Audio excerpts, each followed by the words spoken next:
Hi, it's Nathaniel Whiston here, and welcome to Mysteries of West Anglia. Today I'm travelling to the village of Marston Moretaine. It's to the east of Cranfield, to the north of Millbrook, and to the west of Stewartby. It's in central Bedfordshire, and it's in West Anglia.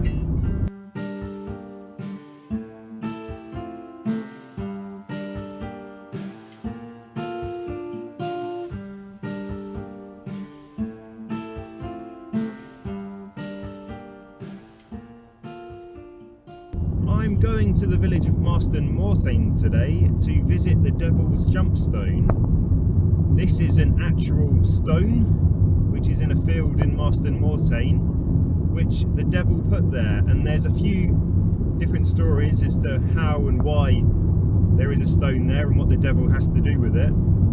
There's also the mystery of the church tower being separated from the rest of the church, and the story goes that the devil, again, was trying to move it, but he could only carry it a short distance, so he dropped it, and that's why there's a gap between the two.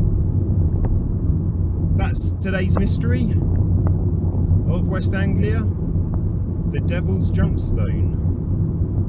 For those interested in my rock opera, my letters, my phone calls, my emails to local businesses to get some investment, that didn't bear any fruit, so I've taken the plunge and I'm investing my own money. I've booked a venue, namely the Village Hall in Papworth St Agnes in South Cambridgeshire.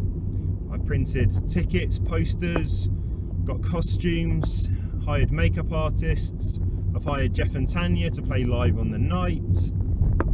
It's a lot of money, but that's what overdrafts and credit cards are for, aren't they?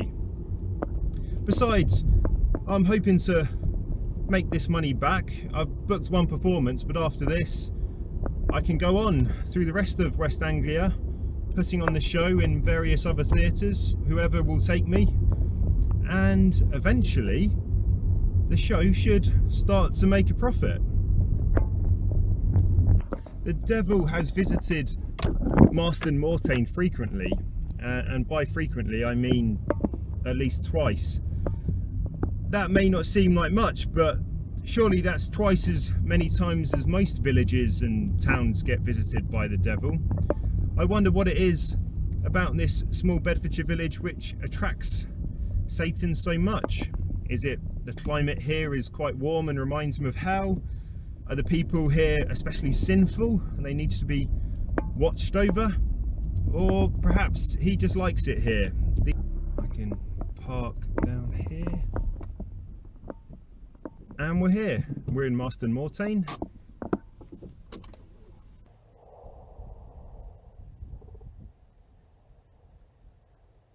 Here is the St Mary the Virgin Church in Marston Moretaine, and as you can see there's the gap, and here is the church tower. That is how far the devil was able to lift it before he dropped it here. It's not a huge distance from the tower to the church. It's about 20-30 metres or so, but it does show that the devil must be really, really strong. Down in hell there must be a lot of time to work on your physique. All of that torturing must involve lifting heavy objects or pulling weights. There's definitely a hint of the supernatural at play here.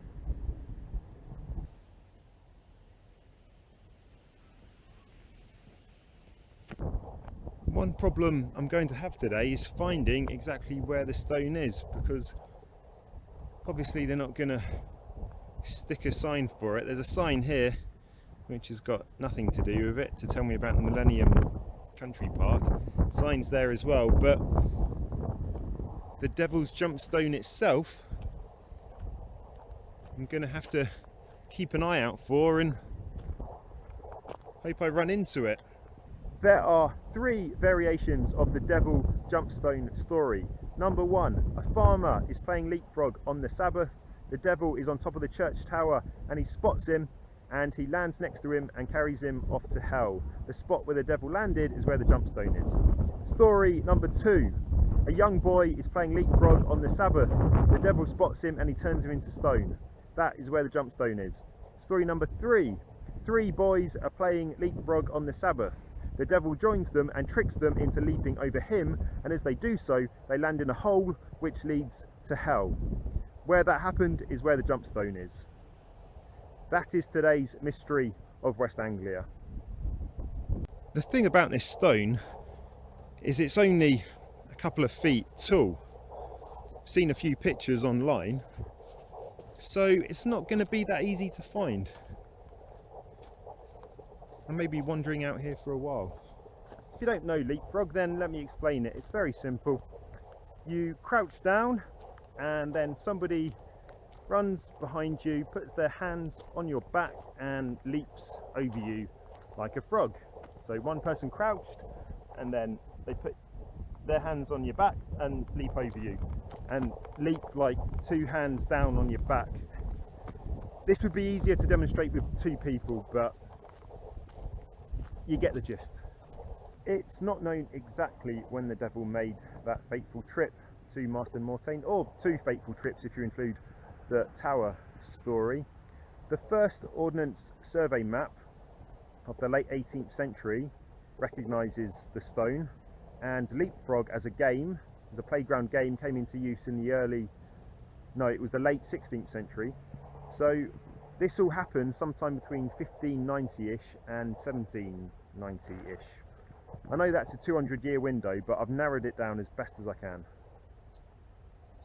It's kind of a needle in a haystack mystery today. It's out there somewhere and I have to find it. I'm not far from the forest of Marston Vale today, and you may be thinking, Nathaniel, why don't you go to the forest? Why don't you go for a walk around there? There's always loads of great mysteries associated with forests. Very true. However, this forest was built in the 1990s, so not much of a history. Maybe in a couple of centuries' time there'll be a lot more stories and mysteries associated with it. I, of course, will be long gone by then. 3 different versions of the story, but one thing in common: leapfrogging on the Sabbath.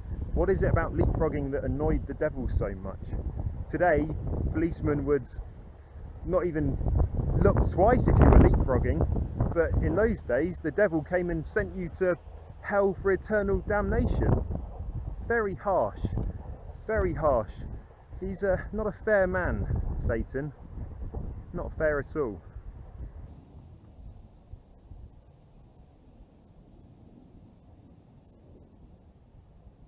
I don't think the stone is in this wood, but it's worth having a look. There is a genuine risk of me falling into a hole of hell today when I get to the Jumpstone. If I find it, then, like in one of the stories, a hole could open up and I could fall into that wretched fiery pit and face relentless torture and persecution.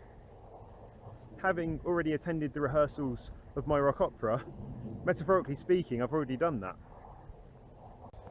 Am I supposed to go traipsing through this field trying to find this stone?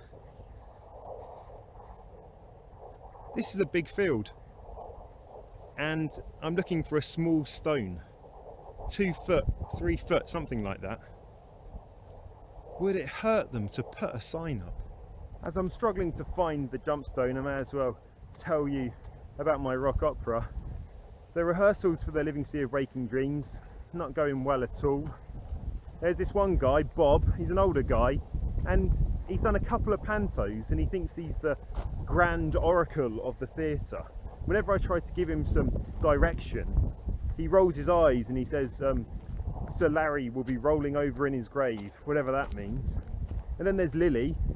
She's nice, she means well, but she's just graduated, and I think it was in drama or something, because she's always trying to talk to me about the Stanislavski method. And I don't care, I just wanted to say the lines the way I want her to. And then there's Simon, he's the big problem.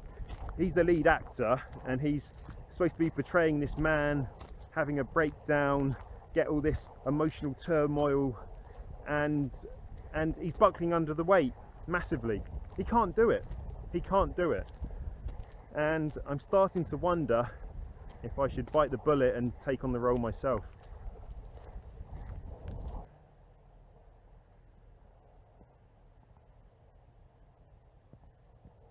Have I been in this field already? I'm not sure. I think I've been here. Still starting to look the same. I've come across this lookout post here. There's a seat, and it leads to some sort of nature reserve, I think. At the moment, all I can see are cows.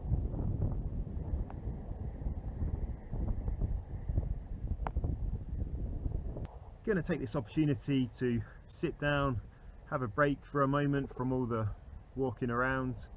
Be nice to have a break in general, really. My life has been very busy recently with the living sea of waking dreams. That takes up a lot of time. Researching and filming Mysteries of West Anglia too, though that's a nice distraction for me. It's something different. Plus work. Sean, my boss at work, he's not giving me any time off to work on the rock opera, to work on these. Not supportive at all. I was chatting with Jeremy recently, and he told me that my ex-girlfriend Lucy has gotten engaged, and he said, "Why aren't you seeing anyone at the minute?" I said, "I'm too busy, mate. Far too busy."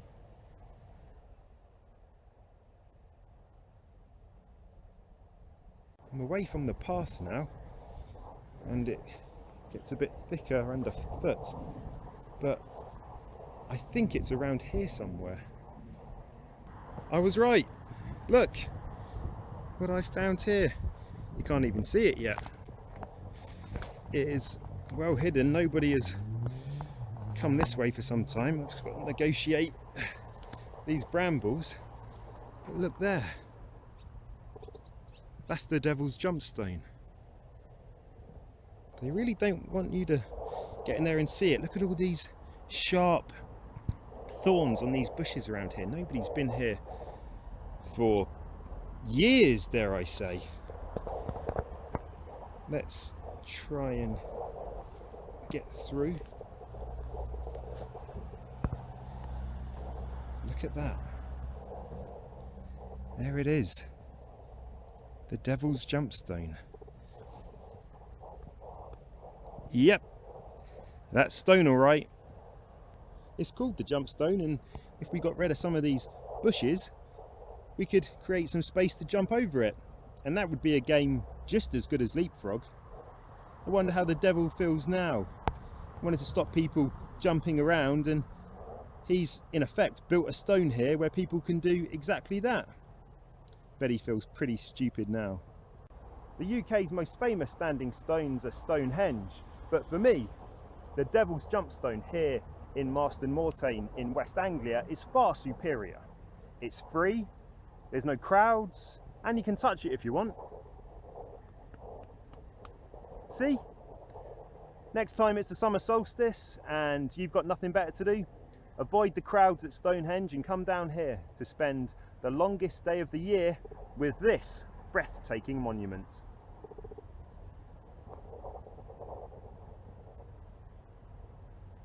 You're not going to believe this. This is the Jumpstone, and that is where I started. I've walked for miles. What a mystery of West Anglia that was. So many questions, so much mystery. Which of the three stories do you believe? The leapfrogging farmer, the leapfrogging small boy, or the leapfrogging three small boys? The biggest mystery for me today was where the blooming thing was, but we got there in the end. That's it for this episode. I'm Nathaniel Whiston, and I will see you again next time for more mysteries of West Anglia.